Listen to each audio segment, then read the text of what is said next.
Mrs. Brown here with William and Meredith, and we're going to read the popcorn book. These two love popcorn, so this book makes good sense for them. And now, a word from our sponsor. Mom, can we make some popcorn? Yes, the popcorn is in the refrigerator. Yummy!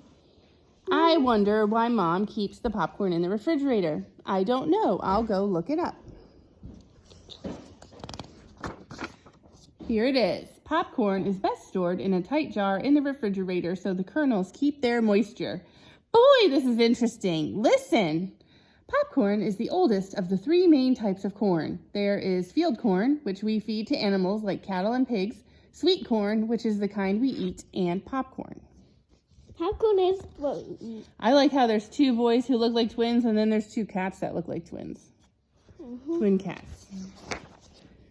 Popcorn was discovered by the Indian people in the Americas many thousands of years ago.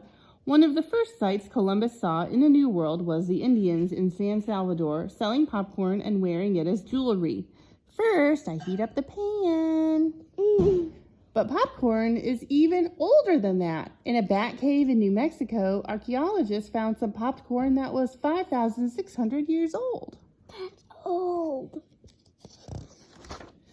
And 1,000-year-old popcorn kernels were found in Peru that could still be popped. Now, the cooking oil. The Indian people of the Americas had many different ways to pop popcorn. One way was to put an ear of corn on a stick and hold it over a fire. But many kernels were lost in the fire with this method. I like how there's two different stories going on. There's the historical part about popcorn up here, but then there's the actual boy making popcorn on the stove down there with his dialogue. Do you notice that? Another way was to throw the kernels right into the fire by the handful. The popcorn popped out all over the place, so there was a lot of bending and running around to gather it up. Okay, it's hot enough to add a few kernels. In 1612, French explorers saw some Iroquois people popping corn in clay pots. They would fill the pots with hot sand, throw in some popcorn, and stir it with a stick. When the corn popped, it came to the top of the sand and was easy to get. That would taste very disgusting because it was real sandy. I mean, that's a good point. There'd be no butter and salt, right? It would just be sand. The Iroquois people were fond of popcorn soup. Soup? The Algonquians, who came to the first Thanksgiving dinner, even brought some popcorn in a deerskin pouch. The colonists liked it so much that they served popcorn for breakfast with cream poured on it. Cream? Like milk. Like milk? Popcorn and milk, like cereal. Ew. Today, Americans use 500 million pounds of popcorn each year. 30% is eaten at movies, circuses, ball games, and county fairs. 10% is saved for seed and sold to other countries, but 60% is popped right at home. Oh, goody, the kernels are popping. That means the oil must be ready. People in the Midwest buy more popcorn than any other part of the United States. Milwaukee and Minneapolis are the top popcorn-eating cities, followed by Chicago and Seattle. Most of the popcorn is grown in the Midwest, too.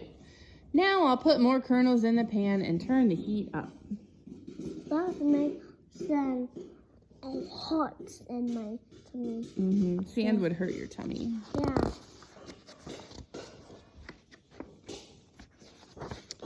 Now, here's the part I read first.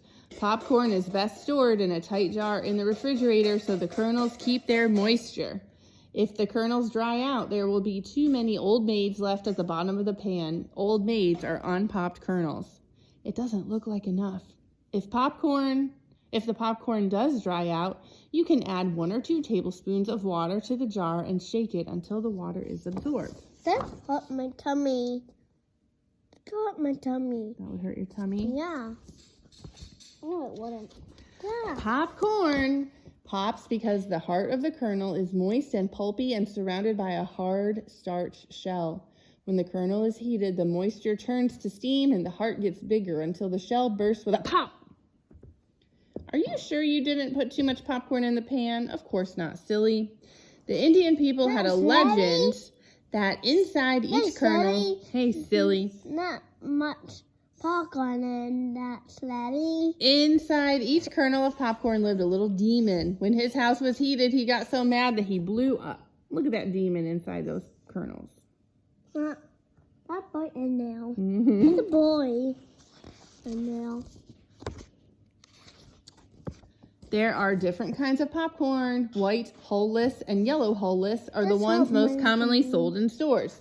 The smallest type is called strawberry because it has red kernels and the ears look like strawberries. Rainbow has red, white, yellow, and blue kernels. It is sometimes called calico. There is black popcorn too, but it all pops white. The biggest kernels are called dynamite and snow puff. Shake, shake, shake. After popcorn is popped, most people like to put melted butter and salt on it. But if salt is put on the pan before the kernels are popped, it makes the popcorn tough. Shake, shake, shake. That hurt.